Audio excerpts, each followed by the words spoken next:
Hello there, Delroy again from Easter Electrical. Welcome to another episode of Van Talk with the main man himself, Marley. So, how's it going, Miles? Really good. Everything Life's good, yeah? good. Summer is almost here, mate. So it's good. Yeah. You alright? Everything good with you? Yeah, everything's cool, man. Yeah, I just remember the other week we were talking about, because I think Omari done a poll about using old sailors or screw fix or tool station, and one of the people said old sailors are better because they give good advice or something like that. And then yeah, we spoke about that, but anyway, because they're not technical people. It's funny that I came across, I was doing a job, and I don't know if you know this, but Wilex fuse boards, right, the older type Wilex fuse board, you know, the ones with the, the big RCBOs, not the mini ones. Yeah. Right. The ones that you fit the big RCBOs to, they can't take the mini ones. Okay. Right. So I found that out to my detriment on another job, but a while back. So I was on a job where I couldn't fit those mini ones. So I phoned up the wholesaler and I said, have you got the old type Wilex RCBOs? And he said he hasn't got them. He goes, I've got the mini ones though. I said, yeah, but they don't fit. He goes, yeah, they fit all the fuse boards. I said, nah, it's all right, mate. No, they don't. So is that an example of good advice from the wholesaler? He said it really confidently. I didn't ask him. He's volunteering that to me. So, these people need to keep in their lane, mate. They don't know what they're talking about, right? And you go. It's going to sell the products, isn't it? But what I'm saying is, don't offer electricians advice. You know what I mean? It's a buff. And you know something else? I don't know if what I've come across is, I may buy, say, typically it's downlighters, recessed lights.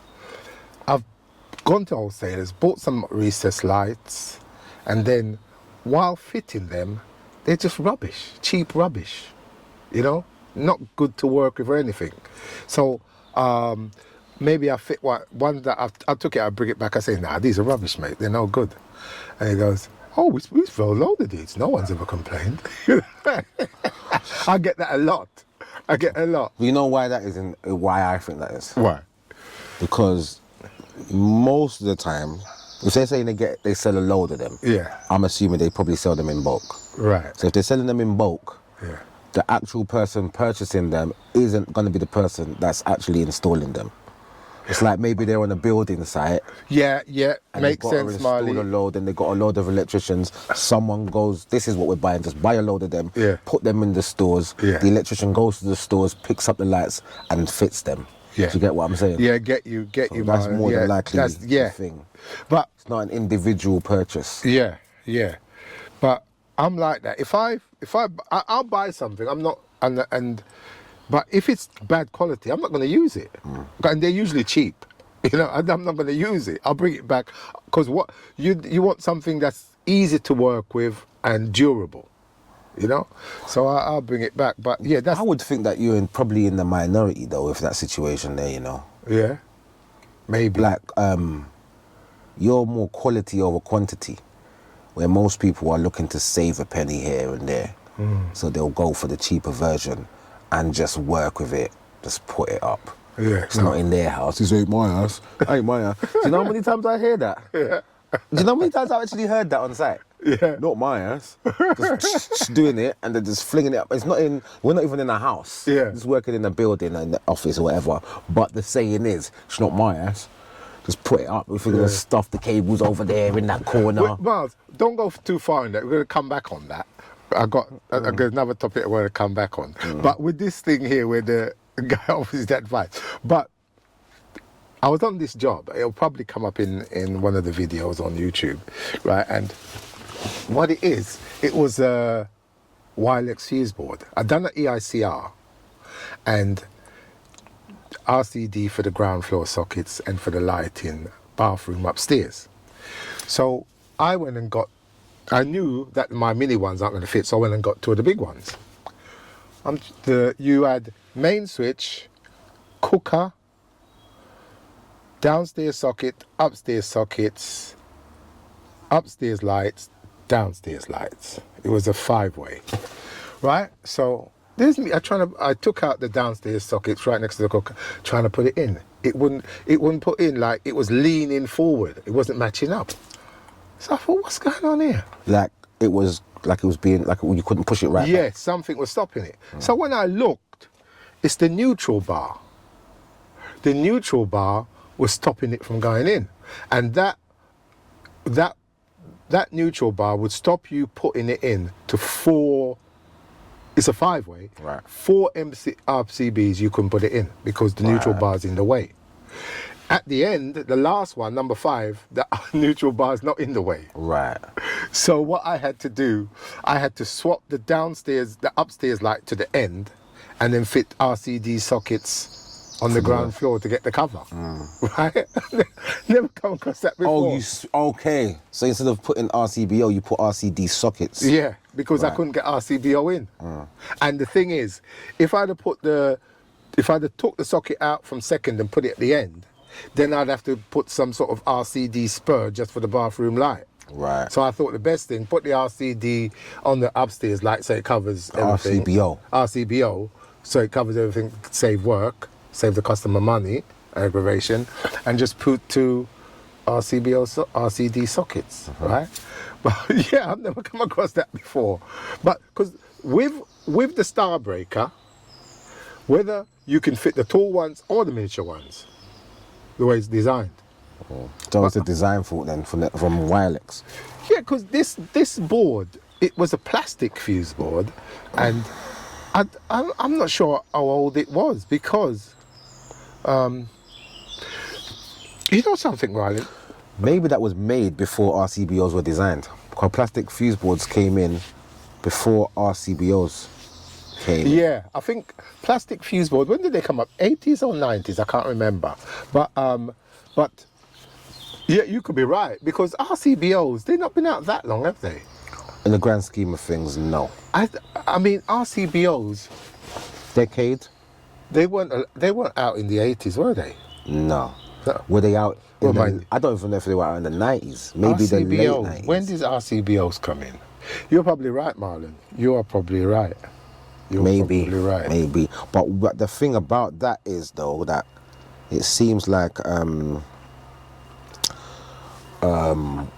what's your favourite fuse board? The Starbreaker. Crabtree, yeah. Seems like they've kind of got some sort of universal design. Yeah, well, with for all of their as far as with the Starbreaker, if you go back to an old Starbreaker, you can still fit the miniature, no problem. Yeah. Right. So yeah. So that's what I found out there, Miles. It's good little discoveries, though. Yeah. You're probably right. That fuse board I don't know how old it was, but it may have been designed before RCBOs were in. That's what I'm thinking. Yeah, you could be right there, Miles. Yeah, Miles, tell me something. Why do you know why you do an EICR? When you do an EICR, what are you trying to establish? Got any idea? If the installation is fit for purpose. Still fit for purpose. That's right. Right, because what you're doing, you're checking, is it safe to use? So fit for purpose is same thing, I suppose, yeah? Right? Because the reason why I say that, I done a EICR a couple of weeks ago, and then I had a couple of queries. But, like, okay, I tested the ring circuit, yeah? And the phase neutral formed a ring. I think it was 0.70 or something like that. But the earth was open circuit. It didn't complete the ring, right? So with that, I couldn't do a R1, R2. Right. I suppose I could have done a R1 to this further. But anyway, yeah, couldn't do that. Now, is that a fault? I was about to ask you, what is that? A C1, C2, C3? No, What it's is it? not a C1. I would have put it down as a C2, but I don't think it's even a C2. That's what I was thinking. I don't know. I actually don't know. I think it's a C3, because when you do the ZS, Right. it comes up fine. Yeah. So it's safe to use. Yeah. And that's all you're trying to establish. Yeah. But to me, it's like a Johnny Nash situation for me. The more I find out, the less I know. Right? Johnny Nash, yeah. I've never heard that before. And Johnny Nash. You never heard that song? No. The more I find out, the less I know. Maybe back in I the can't day. sing, yeah, okay. I couldn't tell Yeah. you that. It doesn't ring a bell to me. It sounds like a country and western. Or No, it's an old sort of soul-y reggae. Johnny Nash is an American guy. Right. But he used to, some of his songs were like pop reggae. Right. Right. He done a Bob Marley song that made him famous, yeah. Okay. Yeah, anyway. Right, yeah, because I'm thinking previously when I've come across that, I usually put that down as a fault, as a C2, and I usually say to the client, you need to sort that, So I would go around, test, see if it's loose connection or something. This ring, it was all red cable, but there's somewhere they'd done some alteration Right. to that ground floor ring, and I think that's where it messed up. But like I say, with the Z, it's safe to use, whereas previously, I would have said that was a fault that needed to be sorted. But the thing about it is a fault. So you can say, right, if you've done a EICR, How big of a fault is it? if you've got a fault, you can't give a 5 year, because I think 5 years is the most you can give for an EICR. You can't give a 5 year thing. You give, say, a 2 or 3 years and test it again to make sure it hasn't deteriorated or something like that. But what? See, to my because this place, it had no RCDs, fine. The lighting in the bathroom, they had downlighters, which I couldn't check properly because I was trying to get them out, but it's going to damage the ceiling. Because you shouldn't have to be to get a fitting out, should you? No. And I knew I said, if I damage this ceiling, then I'm going to have to Pay for it. Exactly. So I told the client, but it was above the required height and everything, and they were they didn't require earthing. They weren't sealed units, but they were above the required height, 2 meters something. Anyway, can't remember offhand. So that was cool. But what I would have previously, I would have thought, what do you reckon it is? It was a 5-way fuse board. If the client changed that fuse board, put everything on RCBO, sorted that ring circuit out, and do the lights, make them sealed, then that's it. Give them a 5-year certificate, and it's up to, when you come back 5 years' time. It should have no worries. Yeah, should have no worries. But obviously it's going to cost the client money. Of course. So is that good advice or bad advice? Or I just say, right, you've got a break in the ring, but it's safe to use because the ZS is telling me it's fine to use. I think advice is advice. I think any advice is good advice.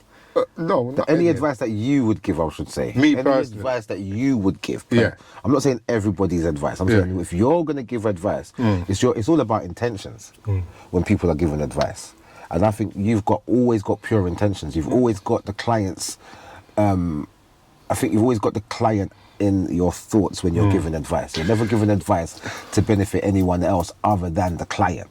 But you know something, right? So I wouldn't say that your advice is anything but good advice. That's all my right, opinion. nice. Thanks, Marley. Thanks for that. But listen, but what the people, I think they were moving out, they're going to rent it for a while. And I think when people are renting, they don't want to spend no money. They want to do the least work possible. Which is the worst way around Which it. don't make sense to you. It's the worst way. Yeah. What you want is peace of mind. That's it. To know that, okay, that's done. I don't need to think about that anymore. Yeah. You sleep well at night. Yeah. But people, they just want the cheapest, the least work possible. So it was safe to use, that was it. But that was, like I said, I made some inquiries, and that's basically it. When you do an EICR, you're not checking to see if it's up to regulations. You're checking to see if it's safe to use. And once it's safe to use, that's it. No matter what, you know. It could be just about safe to use or very well into safe to use. And that's the thing about it. But the thing about it is, if you find faults, you've got to put them down. Of And course. then they say you give a less. But to me, I think if you find faults, advise, look, you got these faults, fix them. I'll give you a 5-year certificate. And when you do 5 years' time, you check it, it'll probably still be the same. It's maybe deterioration, maybe, but your faults will be solved. And you won't have. So to me, I think that's better advice, but you have to think about the money, you know, the stuff like that. I mean, at the same time, as long as you're telling them that this as it is safe to use, but I can only give you a 2 or 3 year certificate, then it becomes discretionary. Then it's all down to what the client wants after that. You give them the advice and say, if you do this and that, then you can get a 5-year certificate. They may think, 3 years is fine. I'll sort it out. By the time the 3 years come along, I'll sort it out by then. But what usually happens is it goes to the back of your mind. They're not going to sort 3 years come and then they come back to the same situation. They're not going to sort nothing out. The thing about it is that penny wise, pound foolish? I believe so. Yeah. But at the same time, with the client and their situation at the time, they're not thinking about penny wise, pound foolish. They're just thinking, I need to save as much as I can now because I want to do that over there. So I just need to spend as least as I can with this to save my money. And that's how it is. That's just the way of the world. Unless you're in a place where you have it. So you will, and you're thinking to yourself, you know what, I need to have the best option. So the way I do EICRs now compared to how I done it in, say, the early 2000s is completely different. Okay. Because I used to be looking at it wrongly that it had to be up to regulations and all them stuff. It's not got to be up to regulations. It's just got to be safe to use. Right. You know? And, but then, me, I'm a type of working person. If I find a fault, now you've got to decide to yourself, is that fault obviously dangerous or not? And stuff like that. You know? So faults that I used to think needed to be repaired don't need to be repaired. Right. So, you know. Well, once you do the whole due diligence part of the thing and then you realise these things, then you can add that to how you do your tests. Yeah, so, but I'm always, in my mind, but then, you know, you're asking the client to spend money. In my mind, there's some faults here. Fix the faults, get them sorted out, and that's you good for the future. I mean, I think that's good advice, but at the same time, that's all it is, advice. You can take the advice or not. Because the man, he said to me, I just want to do the minimum. That's what he said. So you give the client what they want. You give the client what they want. Yeah, I just want the minimum done. So I did the minimum. Well, you can only do what the client asks. Yeah, so that's it, Miles. That's EICRs for you, mate. Yeah, Miles, you should know this. What do you reckon? I think we've been through this before, but for some reason I came across it again recently. The standard of work in new builds.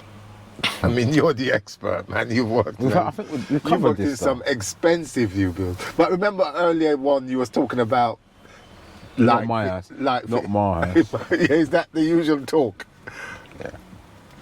Yeah, when you go in these new builds, aesthetically it looks great, isn't it? But once you take away them plasterboard walls, see what's going on behind there, you wouldn't be impressed. Yeah, no. I would say 9 times out of 10, you wouldn't be impressed with what's behind there. The thing is, when I was working down Brixton once on this estate, and they were building a brand new block of flats opposite.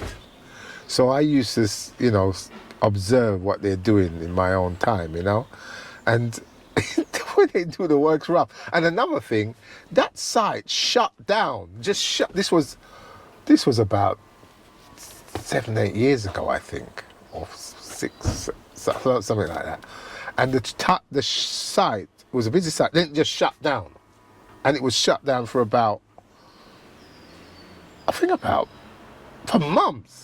Like 6 months or more. No work was going on. Do you remember that time when I told you that I didn't get paid for 2 weeks? Yeah. That company went into bankruptcy. Right. And they were the head contractor for the job that we were working on. Right. So the site had to shut down until they could get another contract. Right, so- or whatever they had to do to sort out the contractor and whatever else. So it's more than I don't know, but No, I it could think be I did. something like that. Yeah, I asked. I saw there were some people on the site. I think maybe guarding it or something like that. I can't remember. But I asked them, and they said there's something like that had happened. That's a common thing then? I don't know how common, but it's definitely happens. It definitely happens. But some of the work, the way they do it nowadays, it's just. I see it as penny pinching. All this stuff about you that this guy go bankrupt, it's penny pinching. How do you not know or have some sort of ballpark figure of what you need before you start the work? It's a big project. We're talking about, as you said, it was an estate or something like that. It was a block of flats, but it was big. So it's not like a small project. It's not like a 1-bedroom flat. It's a big project. So there should be some sort of contingency plans for if some money isn't met or some type of deal isn't met, or I don't know what it is. Where we was working, it was a thing about lighting. They had bought this particular type of lighting from a particular supplier that cost a particular amount, and apparently, so the main contractor agreed it with the electrician that they subcontracted, but then the electricians, they didn't get the right ones from this particular supplier. I think they might have got a cheaper version, and then the main contractor found out, complained to them about it, told them that they need to get the ones that they actually said they were going to get because they gave them the money for that. And then one thing led to another, and then that electrical company then claimed bankruptcy. And so because that company came back, the old site had to shut down. Yeah, because that was a major part of the work. Right. That whole lighting system Yeah. was a major part, because that was going to flow through all of the villas. It was going to flow through everything. So that lighting was flowing through everything, communal, residential. It was going to flow through everything, and they didn't have the correct lighting system, and the fittings weren't correct. Because this site, I was just surprised. One day it was all busy, then it just shut down.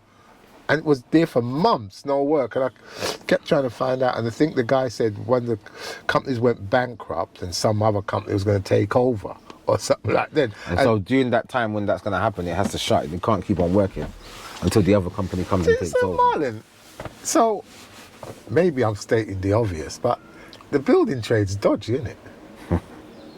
Oh, there you go. It's Stating the dodgy. obvious. That's what, Miles, when I get emails like price this block of flats, I don't even bother. Yeah, I get that. I can get where you're coming from. I can get where you're coming from. Because I'm thinking to myself, because you're going to do it thoroughly. You're going to do it thoroughly, and most of the time that I've seen that type of level of correspondence, and someone's actually pricing for tendering a job that's quite big. They already have a figure in their mind what they think. Yeah, it's going to be about that, roughly that. Put on another 10%. Put that in their tender. But at the same time, what I've seen, I can't say for everything. What I've seen is a lot of, I'll get you a drink. Christmas, I'll get you a drink. It still goes on. They're drinking it. But when you say a drink, it doesn't mean like a bottle of champagne. No, I know what you're talking about. That's the word in the business. Well, the word is drinking it. There's a drink in it. Yeah, drinking exactly. it for you. Exactly. Bloody hell. And if, we go to the same golf range and we're shooting, we're playing golf together, make the deal there. You know what, Miles? I get a lot of emails from golf people asking me to join their club. And someone said to me, you should join the club because there's a lot that you can get. A lot of business is handled on the golf course. And I really was shocked to actually see that for my own eyes. I couldn't believe it. Like, really? Wow, this actually happens. If you're working on a particular site and I'm only talking about bigger sites. I'm not talking about. Yeah. I'm talking about bigger sites Yeah. that are in the city. Yeah. You know, like big buildings in the city that are getting renovated or getting built from scratch. Yeah. Like buildings like the Gherkin, the Yeah. Shard. These guys, they go negotiate. I shouldn't say for definite them type of buildings because I never worked in. I think I done a couple of weeks in the Shard, but not them particular buildings. But I'm just saying, big buildings such as that. Yeah. A lot of them deals, you know, they get worked out in big expensive bars in the city or on the golf course or at a dinner. If you get invited, if you're, what I didn't know, and I found out on this job what I was working on in the city, if you get invited by, like, say, the electrical engineer of the firm that you're working for, comes to you and says, we're going out for drinks on Friday. Do you want to come along? It's in your best interest to go. Okay. They're not asking you just because, they like you, you're a friend. Because obviously, most of us are coming from agency and stuff like that. So if I've come from an agency... So they'd invite an individual like yourself? Yeah, 100%. Really? When I got to a point where I was supervising, you're in the office. Right. You're where the computers are. You're where all of the data's being kept. Yeah. You're privy to certain meetings. Yeah. And then you're rubbing shoulders with certain people, and then they see you often, Yeah. and they start calling you by your name. If they start calling you by your name, certain top guys, they start calling you by your name, they're getting familiar with you. Okay. If they're getting familiar with you, it's more likely one of two things. You're disrupting the site, or you're benefiting the site. Okay. One of those two things will bring you into their thought process. Right. And then if they decide, Marlon, we're going for drinks on Friday, come along. All right, I'll see you then. You might as well go. Because you just don't know what you could get from that. You just don't know what could happen. You could just go there and just be drinks and it's all fun, ha ha ha, and nothing. Yeah. And then it could be another time where it's like, come to this event. We're going on the shooting range down in Cheshire or whatever. We'll go and play golf down in wherever you should come. Blah, blah, blah. And then when you go there, then you're getting more in. I tell you this, what I've found in the building trade, it's a closed shop. Oh. It's a closed shop. You're either in or you're not. Do you understand? And that's how a lot of work goes. Like, it's familiarity. It's familiarity. I know you from that job. I know you what you've done over there, and I trust you. You're coming with us over here, and then you're coming with us over there, and so on and so forth. Then you're in. If you're on the outside trying to tender, it's very unlikely that you'll get that.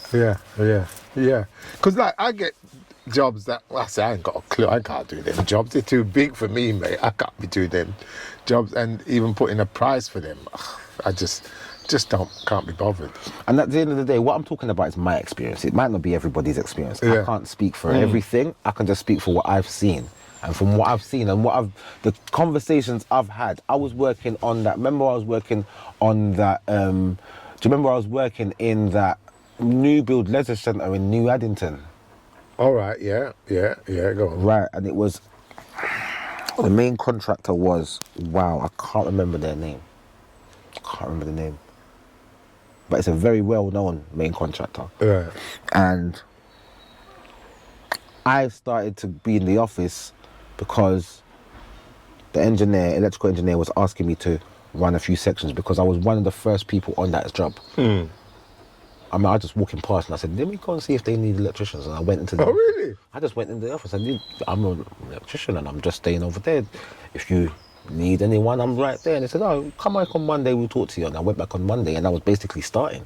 Oh, but right. But I was the first, like the electrical contractor had his 3 main guys and I was the 4th. I was the first of an outsider. And they had just started putting in the electrics. So by the time I was there like 3-4 months and they were bringing in agency guys, I was part of the company. Right. And he would more than not ask me to be not a supervisor, but show these guys what's needed, and if anything's needed, you be the one to come and talk to me about it. Right. So he would tell the guys, if you want anything, speak to Marlon. Marlon will speak to me. Yeah. And it was like that. So I was in the office, okay.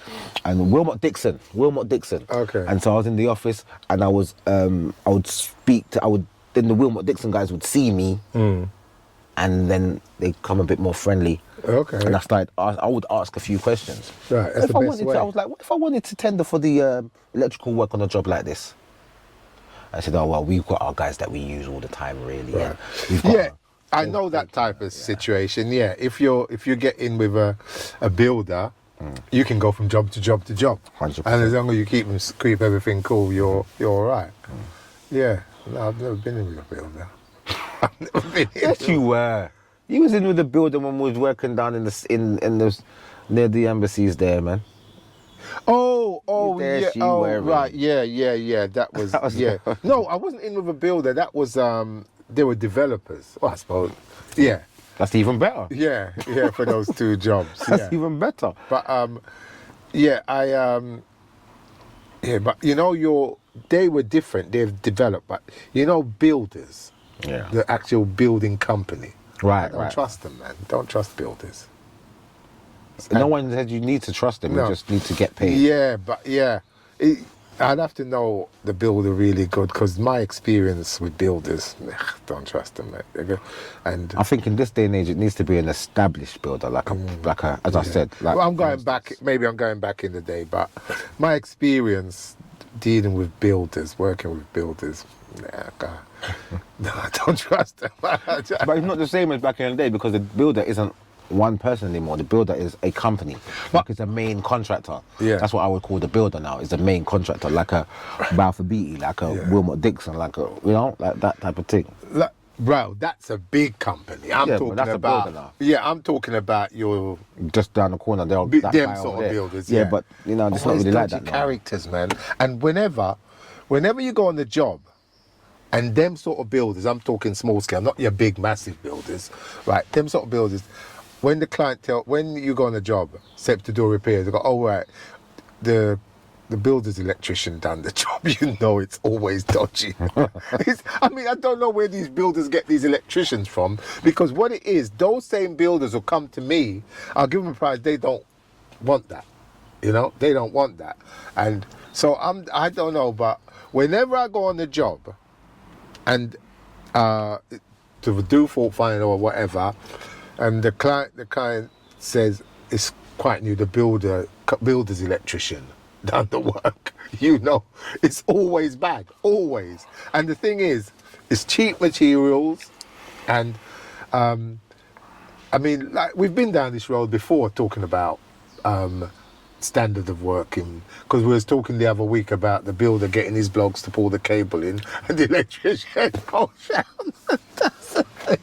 Mad thing. So sorry to go over the same thing. It's just that I keep coming across it, Marlon. Yeah, Miles. This another problem that I don't like is, since the pandemic, a lot of people are working from home.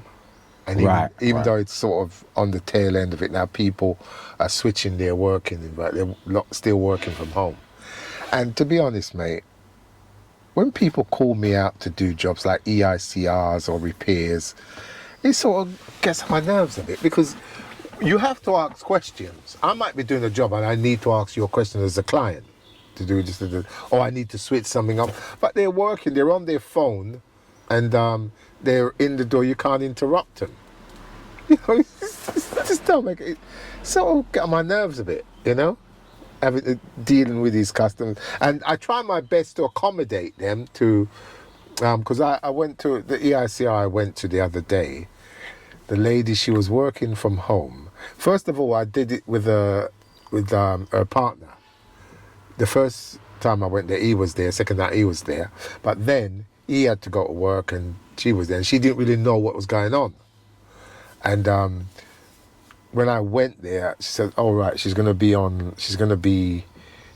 online or on the phone." I said, "But I'm gonna have to turn the power off at some times." And she was going, "Oh right, it's a very important meeting, blah blah." So I said, "So what? What do you want me to come back another time or whatever?" And then she goes, Oh no, what I can do, I can hotspot or something. I can hotspot the phone or something like that. So Do you know what that means? you use your phone as the internet or something? Yeah. Something like that. I don't really know. Because you've got your phone, if you charge your phone battery, then you don't need to use any electric, and you've got your data from your plan on your phone, and then you can hotspot your Wi-Fi from your phone to your computer device or whatever. But yeah, working in the place where the people are at home, they don't realise what's involved. You know, it's not. You know that. So what do you think the solution to that is? Well, you know, you work round it. You know, you try and work round it. But I think, Let's say you don't want to work around it. What would your solution, if you didn't want to work around it, what would you do? It's arranged with the client to say, look, when I come, I may have to get into this room or that room. I may have to turn the power off or whatever. So do it on a day when it won't be affecting you so much. There you go. Yeah. But the thing is, I didn't realise that was going to be the situation until I got there. But what it is with the fact of the fact is the way that everybody's working from home now, you'll probably have to now integrate that into your. Yeah, I've been asking the question. I've been asking the question. Are you working from home? Do you realise that when I come, I may have to do this, may have to do that? There you go. And all that. But then what you need to do is be more. Not like, do you realise? I say, when I come, I will need to. Dum. So, working I just like from to be home. gentle. Sometimes you. I try to be gentle. Sometimes it benefits you to be not. I'm not saying not be gentle, but just be more. You know, just a professional type Yeah, of way. just be more instead of more. You're giving them less of an option. If you say, "Do you realise?" then you're giving them options. If you say, "When I come, I'm going to need to do this and do that and do that," so you need to be eligible for me to turn it off. Yeah. Therefore, if you have a specific meeting on this particular day, we need to arrange it for another day. Yeah. We need to arrange it for a day when you don't need to be on the computer or using any of your electrical devices. See, the thing about it is, Marlon, see, all these type of things you have to take into consideration. It's just pure aggravation. But this is the life of an electrician, lad. But back in the day, you turn up, you do the job or whatever. But now you have to think about all this Back stuff. in the day, there was no Wi-Fi. Back in the day, there was no internet. Back in the day, there was no people having computers in their house. Yeah, I suppose, yeah. So, yeah. You coming from the days when they had the phone like that. It was like... But they had to wind up the phone and that. They're coming from them days. Not like that anymore. Another thing about it, man. You're coming from the days when it was one single socket. But another thing about it, Miles, EICRs take me a while to do. Yeah, because you don't do shortcuts. Because I'm thinking, am I doing it wrong? Because I'm thinking to myself, what? It takes me long to do because I'm going through all the tests you're supposed to go through. So watch this. When I was going to college, there was this guy that I was in college with, and he was working with a tester. And he got to a point where they left him to do the tests himself. And he said to me that he was able to do 5 EICRs a day. Shit. Don't ask me how. That's what he told me. You can do 5 EICRs a day. And a lot of it, he said, was he just would copy a few things. So certain things would just get, like, just general. That's what it's going to be. So I'm just going to put them figures in there. When a client phones you up and asks you to do an EICR, that's one thing. When builders, once I know it's a builder, forget it. Because they're ridiculous. They expect, a couple of hours, Yeah, a couple of hours. What, 150 or something like that? Oh, 90 quid. That's it. Yeah. Couple of hours. Yeah. And take a couple of hours. I got 10 flats for you to fill for you to test. What, you can do 3 a day or something like that. Yeah. The man, they want to quantify your work and tell you this is how much you're supposed to be doing in a day. That's what I'm telling you. With builders, man, I got no time for these people. I can't be bothered with builders. But yeah. So yeah, that's just one of the problems I find working with people when they're working from home. And, Well, what you need to do, which you've done, sounds like you Yeah. just need to incorporate into your sales pitch or your speech or your whatever you say to them over the phone. You need to just incorporate the fact that I'm going to need to be turning off your electrics. You will not have any power for any of your devices in the house. Because what I've got to do now, you know what, Marlon? Every job I go out to do, I have to contemplate that they'll be working from home, because most of the 100%. jobs I go to, the people are working from home. As you said, this is post-pandemic situation. But yeah, every job I go to now, I got to contemplate that the people are working from home, and I've got to act accordingly. Yeah. Oh, right. Do you remember the job in Purfleet? Yeah. Right, I'm still on that job, right? But Miles, You're still there? I'm still there, Miles, because listen, man, the lady who's doing it, you met the woman, didn't you? Mm-hmm. It's a young woman, and I think she's doing it on her own, and she searches stuff on the internet to get information. Mm-hmm. And the thing is, Miles, when you feel sorry for people, you can't let it get to you, because you still got to earn your money, you know what I mean? Because she's put the kitchen in, Miles. She's put the kitchen in, and she'd had to take the kitchen back out. Right? The builder, he's put the kitchen in, and it's all got to come back out, because for the plumber to get his electric boiler in, it had to come out for that. And there's a point, I don't know if you remember, when you're coming by the door, there's a cupboard, and then underneath there's where we're going to put the washing machine. Remember there was a point under there already for the washing machine. Now that she's got the new kitchen, because you had the piece of a part of the base unit where you got the sink, washing machine under. Now this part here that was by the door has moved over to here, so the socket that was under there is now over here. So I've had to move it under there, and to do that was aggravation. I had to cut the wall and everything and moved it over. And then the points that I put in underneath the unit for the oven and the hob, right? And they're too high. Question. Yeah. When you put those in, you weren't going off the spec of... Did she give you like a plan of... No. She's saying the same kitchen that was going to go in. But she's changed it. So I done it to that thing. Because, for one, another thing, when she hasn't... She only had information that she got from the internet about certain things. Because she said to me, the boiler was 13 kilo, between, I think, 11 and 13 kilowatt. So I've worked out my cable at 13 kilowatt at the highest rate. And so I've run a 16 mil cable in. And what I've done, Miles, because 16 mil cable so stiff to connect, I thought I'd use a flex, tough rubber flex 16 mil. But with a tough rubber 16 mil, with a flat cable, you've got two 16 mils and the 6 mil for the earth. With the round, you've got 316. So it's easier to connect in the switch and in the boiler, but it's a bit more difficult to get in because it's fatter.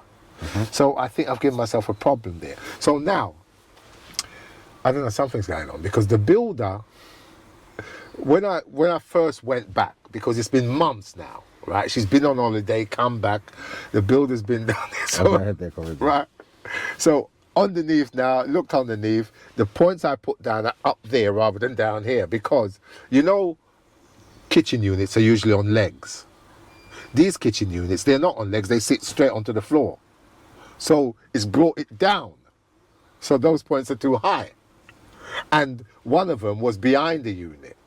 So because she had to take the boiler, the units out to get the pipes of the boiler in, I said, you got to take them out so I can work and move them down. And we agreed this, that the cable for the boiler is going to run down in the corner in trunking and come across. I remember. Right? We agreed that. But now what she's done, the wall unit is so close to the wall, you can't get trunking in there for that size. So I said, that wall unit's got to come down now for me to get the thing in. So I think, I don't know what's gone on, but she said to me, oh, she can't get it down. She tried. I said, but can't you get the builder to take it down? But I didn't get any answer. So she said, you can take it down. If you break it, it doesn't matter. So obviously I'm going to take it down. I'm going to try not to break it, right? This is more work for you and I. Because I need to take it down. Because now, Miles, right, and now she wants the cable to go in the wall. So I said, look, if I put that cable in the wall, I've got to change the switch because I've got to provide RCD protection because it's buried in the wall. And that was my old point because, Miles, what I'm going to need, I think when you work it out, kilowatts and ampage and all that for your phase, the main fuse has got to be about 56 amp. The IB, the design card, is going to be 56 amps. I checked this all out before. I double checked it. So to you can get a to get RCD protection, you'd have to get a main switch RCD 63 amp, yeah? But that gives you RCD protection, but not full protection. So I'm gonna need 56 amp, 60 amp MCB. So I'm gonna have to fit a little fuse, and I was having problems. So he can actually have his own little fuse board. Yeah, you can't just take it from the main fuse board. Like a single fuse board for that. No, you can't get it from the right, because I couldn't. It's all RCBOs, and I couldn't get a 63 amp or a 50 RCBO. Right. So I had to give it. So what in the end, I only found this out because I was speaking to somebody from the IE and he I thought, oh, you know what, I never thought. So what I done? EIC. Yeah, NIC. I just I fitted a main fuse, a switch fuse with a cartridge fuse in it, 63 amp cartridge fuse, right? This sounds like a lot of stuff going on. So from that little house, because it had to. Well, look at the problem we have. Obviously, once they go on, carry on. So because it's going to go on the surface, it doesn't need RCD protection. But now it's going behind the wall. Right, and now, sorry? Now it's going behind the wall. No. So now, what I have to do, Miles, to get it in, I'm going to have to, this is my thought, in the corner, I'm going to have to chase down and put some trunking, but the trunking is going to be half in the wall, not fully in the wall. Right. And I run the cable in there so that she can get that wall unit back in. Right. So it's not buried in the wall. Part of the trunking is in the wall, but it's the cable's in the trunking. Same on the bottom. But my problem is getting that cable into the boiler. So I thought I was doing a good thing because of the connections, easier because of the flexibility, but I may have given myself a problem with the 16 mil, 16 mil cables. And the thing about it as well, Miles, what I usually do, I usually say, if it's the builder that's doing it, I say, look, can you because what you do, you get the boiler and you mark the outline of the boiler on the wall 100%. And you say that's where the cable's going to come in. And what I could have done then, instead of going right down the corner and up, you could have known where to put it. What I could have done that would have been so easy. I could have just dropped the cable down a bit of trunking and then go behind the wall into the boiler. But none of this was there when we was doing it, because obviously the lady doesn't know this type of thing. So this feeling sorry for people. Anyway, I don't even know. I have nothing to say. And the thing about it is, Mars, I've tried to give her a lot of advice. You know, I say, look, for instance, the builder wanted me to do all the second fixing, remember? Oh, right, yeah. I said, look, I said to her, look, you're best I do a first. It's harder for me because I've got to come back and go, but it's best to do a first fix, and then once he's done his tiling and done his making good, you do a second fix, right? Now she sees the reason for that. Well, I think so, yeah. But the builder, remember I told you this, the builder was telling her other stuff. And I'm saying, I've met the builder. But anyway, so, but the thing about it is, Miles, this is what I don't understand. when I'm doing something and the client doesn't know, and I know things are going to go wrong, I point it out and I tell, look, don't do this because this is going to be whatever, right? He said that he told her that the fitting, that the units were going to obstruct on the unit thing, but she said to put it in anyway. It's a bit of cap there, I think. I don't know if I believe that. No, I don't believe, because if you know that once I put these units in, because Marlon, the wall is tiled, the units are in, then grouted, and the sealant round it, Yeah. and you know that when you put it in, it's gonna make those on the unit points null and void. You don't do it, Miles, do you? But then that depends on you. No. You know, as an individual, Yeah. you are very separate to builders. As an individual, let's just speak individually, and minority and majority, you're definitely on the minority side of builders. But the thing about it is, The majority will just do it and then be like, but the thing about Miles, not my ass. this job has took me, I'm losing money. 100%. It took me too long. 100%. I thought it's just lifting up floorboards. Run away real quick. But you saw the situation we had there, getting those things Oh up. dear. And I didn't go and say, look, I got to charge a bit more because of this. You know, I didn't. I just done it. And the thing about it is, Miles, she doesn't come down too often. So what I do a video of everything. If I've come across a problem, I send her a video. Say, look, this is what needs doing. This is what I've come across. Or I say, look, it's then I've got all this is all done. This is all done. Yeah, like I'm saying, if you're doing a job, and like you're putting in something and you know it's wrong, it's going to affect the client's work, you have to tell him, because he knows if he puts those units in, because he's put them in place, sealed round it, but he knows that because they're fitting, the way they're fitted, the on the counter points can't be used. So you don't do it, do you? If he says he told her, but she said to fit it anyway, I don't believe that. Because I've dealt with that woman, and she said, like with the second fixing, I said to her, no, don't do the first fixing now. Don't do the second fixing. Let the guy do his work. So I explained to her. She didn't fully understand, but she took my word for it. Right? And there's lots of things that I've told her that she hasn't. But this guy, he's gone in and fitted the unit knowing well and good that you can't use the units underneath. To me, what do you reckon? He's just being inconsiderate. He's just doing what he wants to do. Yeah. He just wants to get paid and get out. Yeah. He doesn't care like you care. There's a difference. No, but I can see. Because at the end of the day, if he blatantly can see that he's now putting in these units and making these sockets now redundant, and she said, I'll put them in anyway. If he cared, he would say, didn't you get these sockets just fitted? Didn't you just, this is a fresh rewire. So if it's a fresh rewire, you're going to want to use them sockets. But if I do what I'm doing, you're not going to be able to use them sockets. You still want me to do that? And then see what she said. But obviously, as I said, I don't fully believe that he done that. That's what happened. Fully like that. I don't know. Yeah, I can't believe that the woman, he told her, look, it's not going to be, but you can't use them if I put it in. And she said, put it in anyway. Because she's had to take it out. The kitchen, her brand new kitchen is in a mess now. You want to see it? I don't. I don't want to see it. It's terrible, Marlon. But you see, the thing is, Marlon, like I said to you, I'm losing out trying to...